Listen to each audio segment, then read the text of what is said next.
We are live with the big Q&A we got going on with Gainz podcast today. We got a Q&A. How do I get swole? All right, so how do you get swole? Well, first off, my name's Antoine. Welcome to the Gainz podcast. The definition of being swole is watching all of our episodes on YouTube, Spotify, Amazon Music, Audible, Buzzsprout, and then rating it. That's pretty much how you get gains. From there, it's kind of like on you to do it. I mean, I don't know how else you want to explain it, Roman. That's pretty much my easiest definition.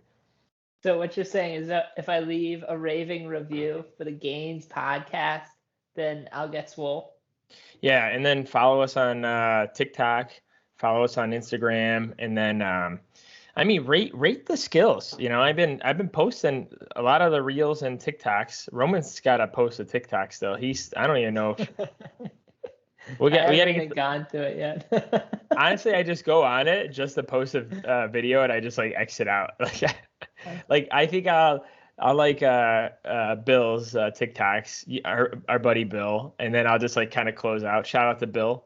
He's a big runner / another fellow Gainz member of the Gainz and Health Train, and he cooks a lot of good food. So I think his name's Headband Bill Chicago or Headband Chicago Bill. One of the two. If not, just follow him on TikTok. I think he posts a lot of TikToks too. Posts like food stuff and like exercise stuff and general fitness. Even though he doesn't really like say he does like fitness stuff, but he tends to show his stuff to people. Yeah, he does fitness stuff. Did you? Sorry, I'm just immature. I said he likes to show his stuff to people, and you didn't even catch. Showing off his grapes. Yeah, his grapes to people. I don't know what about you, Rowan, but I think it's because I'm dieting and like losing weight. I mean, not really like hardcore dieting, like kind of like loosely dieting since I'm already at like the goal weight. But like I don't know what it is, but like well, the picture might cut it out, but if you're watching the video, like right now, I just finished chai tea, and then I got my protein, and then I got a little seltzer water. Like I don't know about you, but it's like I think it's because I'm dieting probably, but it's like it's been a thing with working from home and like being at home more obviously and not going to the office. But it's been like a thing of mine to like have like 2 or 3 different drinks by my side, which is like weird. Like in the morning, I'll have like coffee, water, and then maybe like, you know, maybe a juice, like orange juice. And then like the lunchtime, it's like seltzer water, protein, and water, you know, it's yeah. Or this case was like tea today. But yeah, man, I don't know. Do you think that's a thing? Probably, right? Variety will help. Variety helps satiety. I think it's actually the opposite. I think like, man, I think that's why like the like stereotypical like bodybuilding diet of chicken, potatoes, and broccoli or chicken, white rice, and broccoli. It's not a thing anymore. Like, yeah, definitely. It's still definitely a thing. You think so? Like you think? Yeah, you really? And you know what? I think we've told the people this a lot, and I know you and I agree on this, but since we probably cook most of our meals, like, yes, Roman and I are eating consistent meals pretty much all the time, but you bet your fine, spanking, healthy Gainz booty that Roman and I are switching it up here and there. So, oh yeah. You know, it's like yesterday I slow cooked some carnitas, which pretty much lasts me because Sam doesn't eat pork. So, she doesn't eat pork, but like it lasts me about like 5 to 6 days. And like most of the time I'll eat it for lunch. Like I usually, or like, well, when we say lunch, it's like maybe a second or third meal, I guess you would say. But like, that's pretty much what Rome and I pretty much do. We don't diet with the chicken, rice, and broccoli thing, but if you understand something about like consistency, is the best way to put it is like keep that variety, but as long as you're consistent, like like you'll be fine, right? Yeah. No, I think you're absolutely right that like you have to have some like variety, if that's like what you like to do, to adhere to like whatever diet model you're going by. But I do think that as you increase like novelty into a diet, that I think it makes it more challenging. So you have like a Yeah. little bit of this, a little bit of this, a little bit of this, a little bit of this. It makes it harder because the margin of error increases if you're like weighing Yeah. stuff and like all that. Yeah, you know what was like, I think I might have told you this, but back when Roman and I were working downtown Chicago in the office, when I was cutting for like my second show for bodybuilding, so the first one was March, second was October. So the October one, it was still kind of hot or decently mild. Sometimes you get your warm days, sometimes you get your cold days, and like before October, like the August, September time frame. But I remember like the thing I would like do, it probably pissed so many people in the office. I would get a whole cup of ice and then I'd put like 0 calories, like 0 calorie water enhancer, which if you don't know, it's probably not all 0 calorie, depending on how much you put in your drink.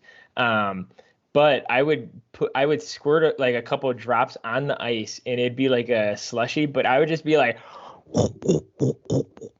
all day long at my desk because like it kept my mouth like moving and like my jaw moving. So it like kind of tricked my body that I was eating, which I don't really think you could trick your body eating, but if you go through the motion, like I feel like it helped me. Not to say that it could or can't help you, or I don't know. I always think it's funny. That's like the weirdest thing. Yeah.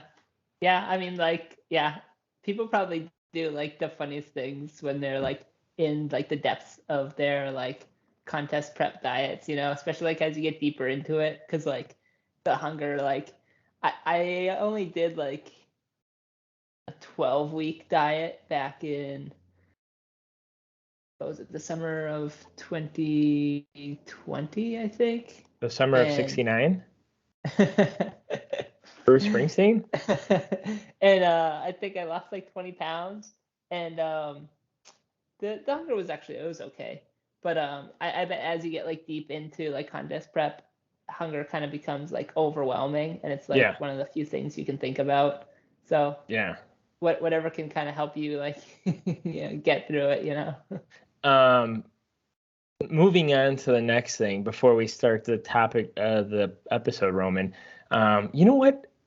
What the people haven't heard in a while is what the heck are we doing lately in the gym, Roman? Can you give us like it doesn't Oh, have an to be update. long. Yeah, as I say, like I feel like I haven't heard that from you, and I know I mentioned like a little bit of like the eating that I'm doing last episode, but it's been a while, and if it's been a while, that means it's been at least more than 4 weeks. Then like since some of the lifter or listeners and viewers are haven't heard from us yet. So I want to hear about you, buddy. You don't send me as much videos as you have in the past couple weeks.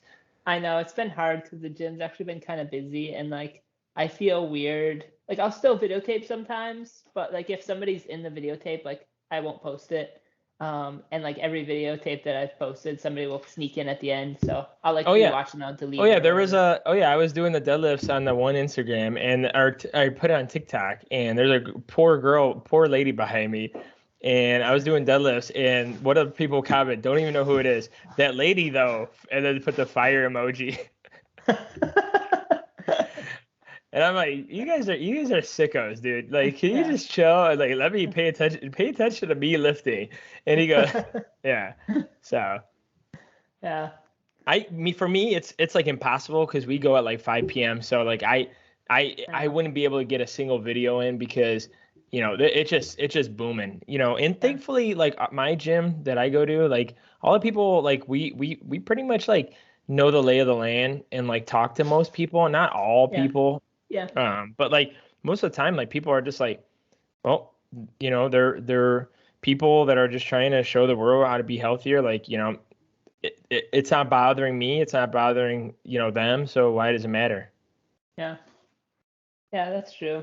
I don't know, it's just a weird thing that I try not to post. Try to like, see if that's you my could thing. see if you could find like an iPhone app where it does something like this, where like it focuses on you and Yeah, like kind of blurs the black background.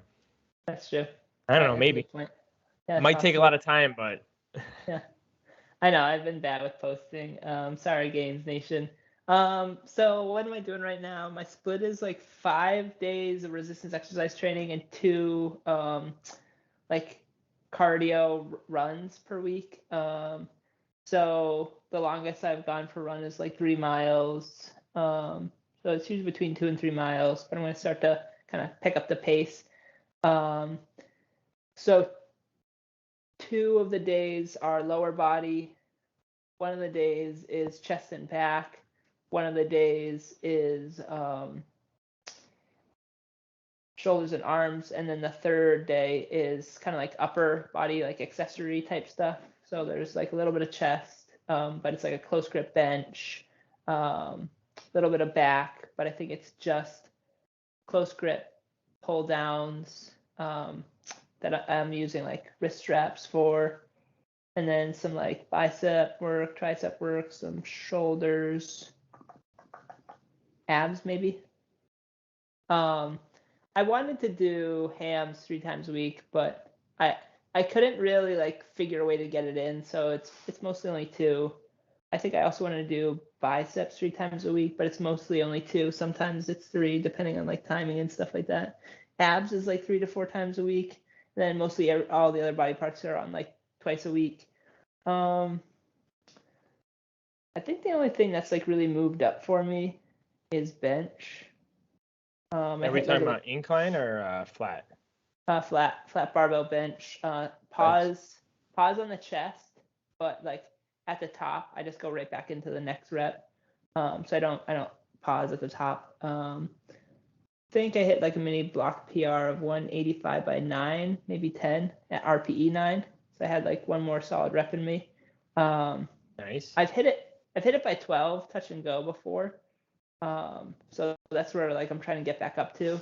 But I'm pretty confident that if I did touch and go, that I'd probably get like 14 or 15 now with 185. Woo, baby. Yeah, baby. I'm trying to get Lightweight, that baby. Antoine chest. I Um, yeah, I think it was just a stringer. It's not. I don't know if it's like physically, that great. I think it was just a stringer. I know, I love it. I So I blame it on love the when, stringer. Like I wore the one where like my nipples are popping out like 24/7, and he commented on it. I'm like, yeah.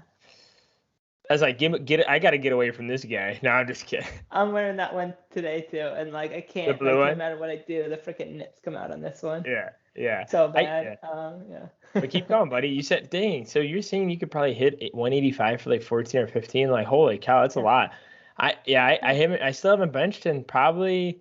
It's almost probably a year now. But I'm really proud of you, man. I need to start benching again.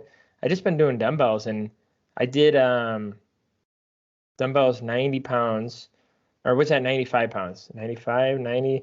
I don't know. I sent you the video. It was like either 7 or 8 reps. Maybe I didn't send you. Maybe I did. I don't know. But keep going. I'm sorry. Yeah, I'll because I'm gonna actually switch to 2 upper sessions, 2 lower sessions after sometime next week is like gonna be my mess around week, and that's gonna be what I like run up until the Tough Mudder first week of June, and then I'll have 3 like cardio sessions where I go for a run each week. I'll probably have a run that's like 2 to 3 miles, a run that's like 3 to 5 miles, and then a long run. And I might take out the 2 to 3 mile run, or I might take out the 3 to 5 mile run from time to time and do like more sprint type work or like more agility type work, where I'll do like kind of like just a off the cuff like hit session where I do like run to like a cone, come back, run to a further cone, come back, run to like a playground, do a set of like pull-ups to like RP 10 or leave like 1 or 2 in the tank, but no more than that. And then like rest and then do that again, that kind of thing. Cause I anticipate like a lot of climbing over shit and climbing under shit. Yeah, or do Um, that pull-ups to like tricep dip. Yeah, that's so. Okay, so on my upper days, that's my plan. So I'm gonna have 2 sets dedicated to what I call dynamic pull-ups. So it's gonna be working on muscle ups. So I'm just gonna be able to pull myself as hard as I can, and like try and get into a muscle up. That's what the term is called. You like how I said the pull up to the dip. I love it. I'm trying to be so technical. Pull up to the dip. So we'll see if I can actually do it. I don't think I've ever been able to do one Wow, clean really? before. Yeah, clean. Yeah, you know what helps is the places in the gym that has a straight bar and there's nothing above it, That's the and thing, is I need yeah, headspace. Yeah. yeah, the headspace, because what people try to do, usually do it on like the ones that are like the handle pull up things, and the handle ones don't work. You need a straight bar that can like you can wrap around and there's no space in between. Like that's like I would say that's the easiest, because I've done it. I've done it a Yeah. couple of times, but I've only done it on that, and that's like the best way to do it, I think. Yeah. So that, and then I'm going to do 3 sets of assisted pull-ups with like low weight, but my goal rep will be like, I want to be 10 plus, but to be realistic, I'll probably be 8 plus, and I'll probably be like 8 to 20 rep range. So if I like, let's say I choose a weight of like 50 pounds of assistance, and I do 17 reps at RPE like 8 or 9, because I'm gonna like keep like a pretty close proximity to failure the whole time, just because I'm gonna try and push the back progression. Once I get to the point where I can do sets of 10 without assistance, or like with minimal assistance, like 10 or 20 pounds, that's when I'll move from the assisted to just like a straight pull-up bar, and then I'll do close grip cable rows for probably 2 sets for my other back movement, and I'll run that twice. Vertical or horizontal? Pull, so like on like the pulley station. So it is vertical, I think. Is it vertical? Vertical. Yeah. Vertical is this way. Vertical, right? Horizontal. Right? I thought horizontal was like in the horizontal plane, which is this. Whoever's a mathematician out there, please correct us, because that's like the only time I actually learned about that. So, can you tell me the X and Y axis? Someone please tell me. I'll have to look it up in the NSCA personal trainer book I have. Oh, fact check. Billy fact checked me on what I was saying about Mount San Jacinto recently. It's not 14,000 feet. It's like 10,800 or something. It's just under 11,000. So sorry about that, Gainz Nation. Apparently I misrepresented the height of a mountain. Shame on you. Probably should get canceled. I probably will be canceled. Then I'll probably do dumbbell bench for chest and maybe dumbbell incline, depending on volume, because I try to keep it like, if I go to 20 sets for week 1, that's kind of high, 20 sets per session. So, but I'll allow myself to go a little bit above that. Like, I'll probably max out around mid 20s, 24 to 26, maybe max 27. Any more than that, it's just like, man. Well, it puts a wear on your shoulders, like your inner part, your like front part of your chest and everything. Like, and I mean like the whole workout. Like, yeah. Not doing more than 20. So like if I'm doing legs, for example, it might be like 6 or 7 sets of quads. It might be like 4 or 5 sets of hamstrings. There might be like 4 or 5 sets of calves, and then it might be like 4 sets of abs. Like that'll be my workout. And that's then like you're saying anything to 20 to 5, like probably 25 is like pushing it. Yeah. So like if I was doing like, I don't know, on average 6 sets for those 4 like body parts, like that'd be like a 2.5 hour long workout for me. And like once you get into the hour and a half plus range, I find that like for me, my my motivation dwindles, my energy levels dwindle. I can't dedicate as much like mental focus to a set. So it's like, I don't know, is it like verging on junk volume? Maybe. Yeah, that's why when you see people do like 10 sets of like bicep curls and then do like 4 other things, you kind of always sort of get concerned. Also on the other side of things, people are like I could tell, like people looking at people in the gym, they're like man, like why is he doing only like 3 sets of like tricep extension? It's because like Roman was saying, like once you get to a certain level and also like a higher level of lifting, the reps are more of a quality instead of a quantity. Yeah. Like even people that are older, they kind of give me crap at the gym too, because like I'll do like 2 sets of something sometimes. Like I'll even like sometimes like when I'm doing those butterfly lat raises, like the around the worlds that we were talking about like 2 episodes ago or 3 episodes ago, like because it's like a new movement. Sometimes like I started with 2 sets and then I finally went to 3 sets like last week. So it's Yeah. like people will comment and say something to me at the gym and be like, "You're not doing it anymore." I'm like, I don't know if you were watching, but like I'm at the point where it's like if I did another one, it gassed me out. I wouldn't be able to Yeah. finish a workout and I'm gonna be paying for it tomorrow. Like it wouldn't be worth it in my opinion. So that's like something I wanted to say because I'm glad you mentioned that because it happens to me and like some people because I talk to people like a lot of people at the EOS gym, some people will comment on it and like say that I'm like, well, there's a difference between like the quality and quantity thing. So Yeah. It's freaking so hard for me to go above like 7 or 8 sets of quads in a workout and like actually dedicate good volume. Like I think my MRV for quads is probably like, I mean, I might for like a short period of time be able to do like 7 sets across like maybe Monday, Thursday, Saturday type situation. I could probably do that for like one like short mesocycle of like 3 to 5 weeks. But after that, man, I'd be toast. Like my MEV would probably drop back down to like 6 or 8, like my minimum effective volume. So something like quads, like I don't know, maybe I'm just like super sensitive to it.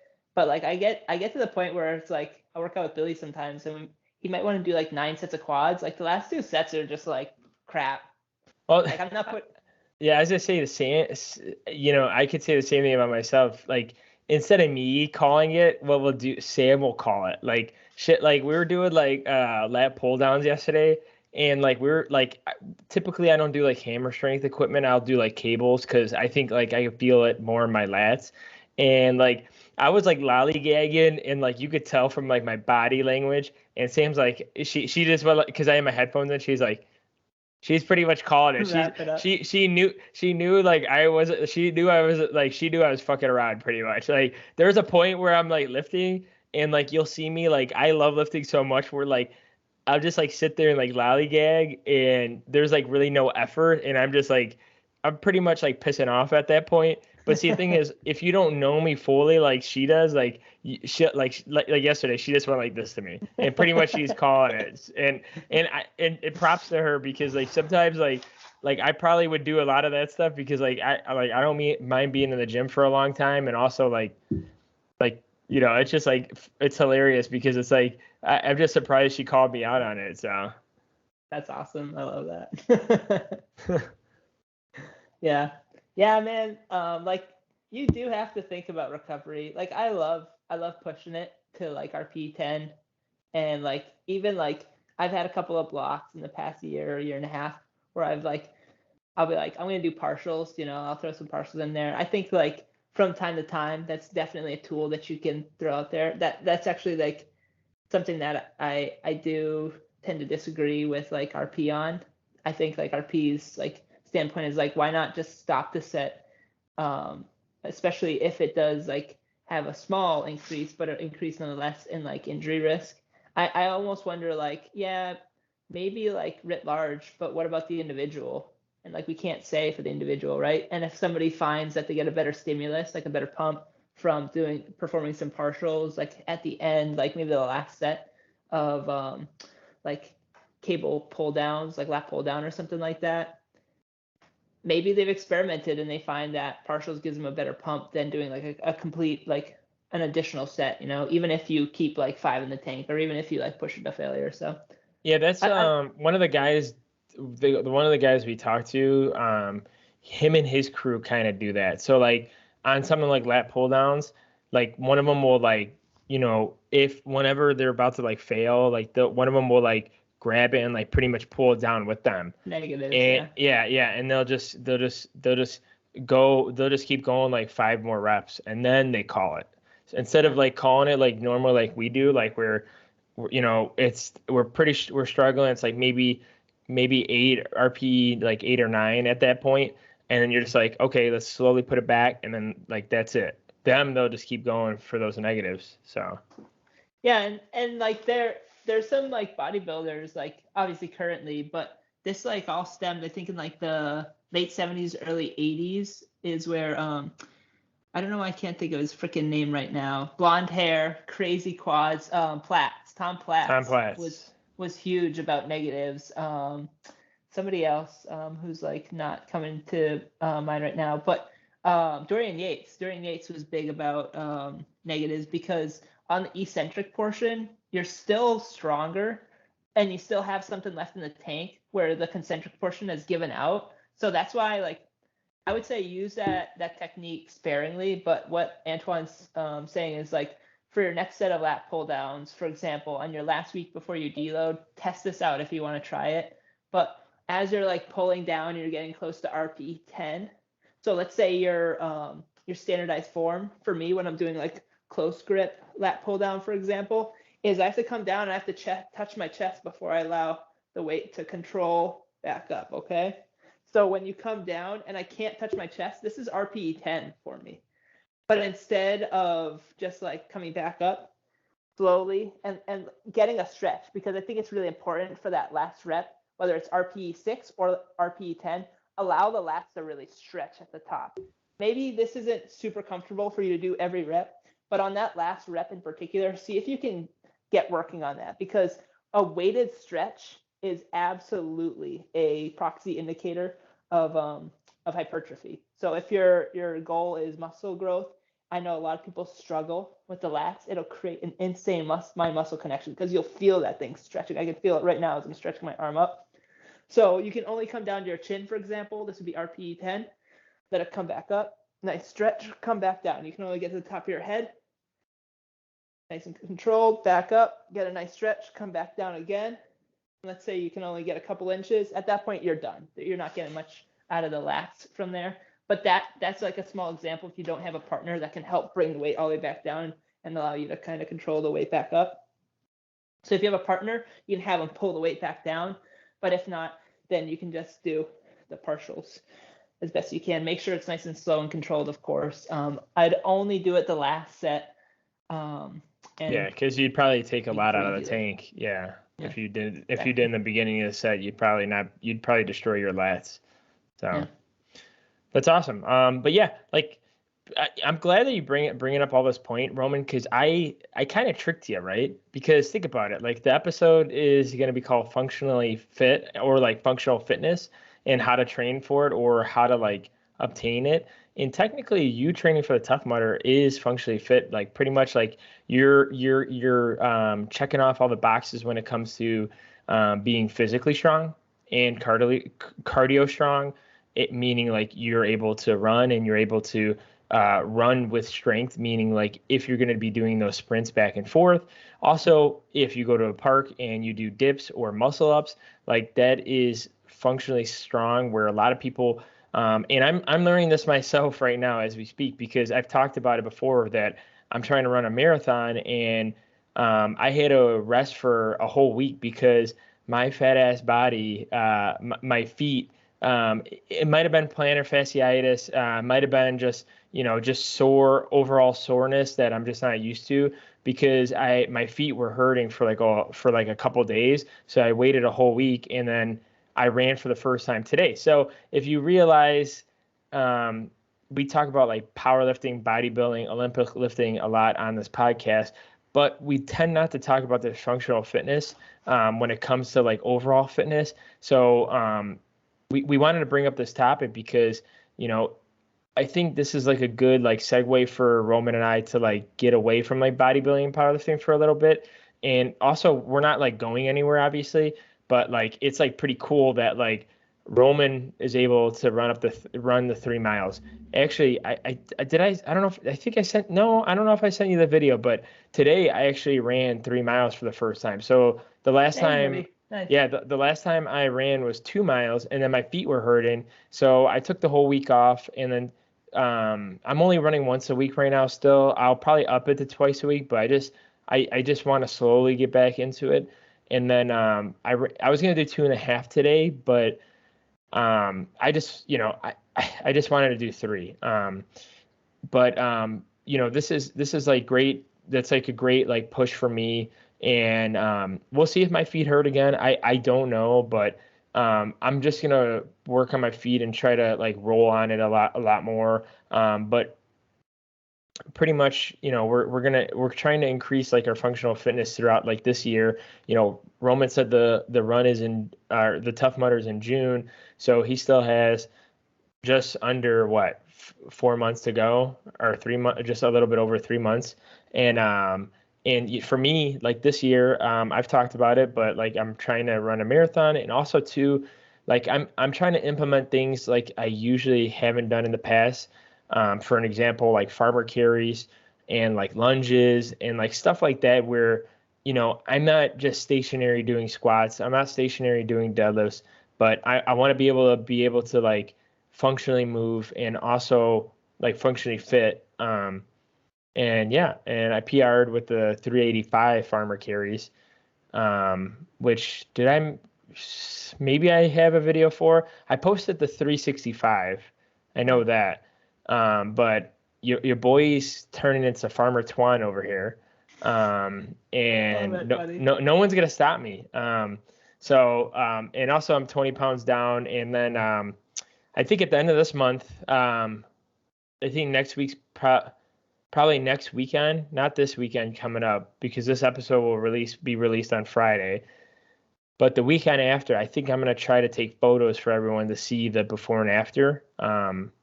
I still have to hold off for another 18 days in March, but I think I'm at the point where it's like really together, and I think I want to showcase it. So yeah, I don't know. Do we have anything else, Roman, about functionally fit? Functionally fit meaning like you're able to lift, you're able to move, you're able to carry things, and without like any injuries, aka any problems. And also it should help you with your overall health too, with your life choices and your life styles, I guess. Because I know like farmer carries, like because I've been doing it more, like hiking has been a little bit easier, but I also have been hiking like every weekend. So like sometimes when you're carrying like a heavy load on your back, it feels like a lesser load when you're walking with like 385 pounds on your hands. So, yeah. Go ahead. Yeah, maybe the last note that I'd say is with running, be patient with it, because I've been like insane with running in the past, and like it's really important not to compare yourself with like how you were like years before, because like for example myself, like I'm 30 plus pounds from where I was like probably my fastest, and I was like running like 550 for 1 mile, which isn't like super fast, but it's it's okay for like a short guy. I sub 20 5K, 10K around like what was it, like mid 40s. So I got up like pretty fast, and like endurance was pretty good. I think the best like 7 mile time was like 52 or something like that. Best 10 mile time was like hour 20, just under an hour 20. I don't know. So those are like the marks. Be patient with it. Also, sometimes it's gonna just feel like absolute dog shit.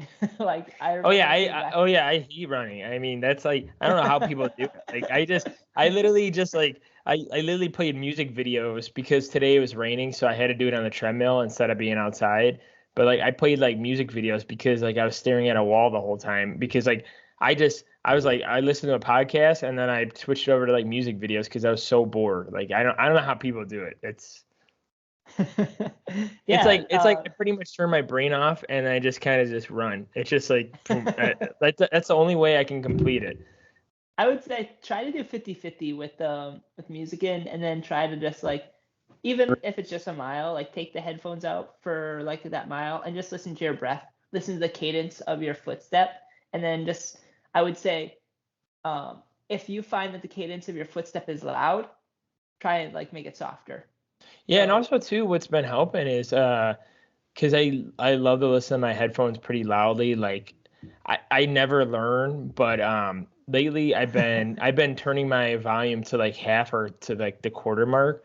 yeah, And like today, like I was listening to music videos or like podcasts, but like pretty much like every like couple of minutes I would be like, okay, am I still breathing properly? Is it that does my feet sound like I'm clomping or am I like running smoothly? Because there's points like where you have to reevaluate yourself because like even me like I didn't take my headphones off personally, but like I listen to like the music so low where like I hear myself breathing. So it's like yeah, to the point where it's like I and I think that's always and I'm glad you brought it up because I didn't bring it up either but like I think like a lot of the times like people will kind of just like blast music and just like pretty much like coast. And that's like probably not a good thing. That's kind of like lifting too. It's like, you could blast music, but if you're coasting through the lift, what can you say when you look back and you rounded your back when you deadlifted or your lower back rounded before you even lifted the weight and it's because you weren't paying attention. So yeah. Yeah, so I think that there's definitely like something to learn from like kind of quieting like the external media and then quieting your mind and just trying to focus on the task at hand. And it's gonna be hard. It'll be really hard. But I think it'll be rewarding and you can learn a lot about like your body and like your movement patterns by doing that. But it definitely gets easier over time. My first run back from vacation was absolutely horrible. It was like 2 miles, and I just remember it felt like I had like 100-pound weights on each like ankle. And I was yeah, like, how the heck am I gonna do this for 7 more miles? And then the next time I ran, a couple days later, it it's was like three fine. miles, Yeah. and it was totally fine. And I was like in a groove, and like I finally hit like under 10-minute miles like consistently, and I was like, okay, cool, like I'm starting to get it back. So as you kind of like build upon each other, it'll get easier. And obviously it's gonna dip, it's gonna do this, just be prepared for that. But sometimes that first run back can be brutal. But as you build upon itself, your body will start to adapt to that stimulus. Hell yeah. Well, thanks you guys for watching, listening, tuning in to your favorite podcast. But if you can help us out, please leave a rating, comments, like, subscribe, follow us on Instagram, follow us on TikTok. We're on all audio and video platforms, and we'll see you guys on that next one. Peace.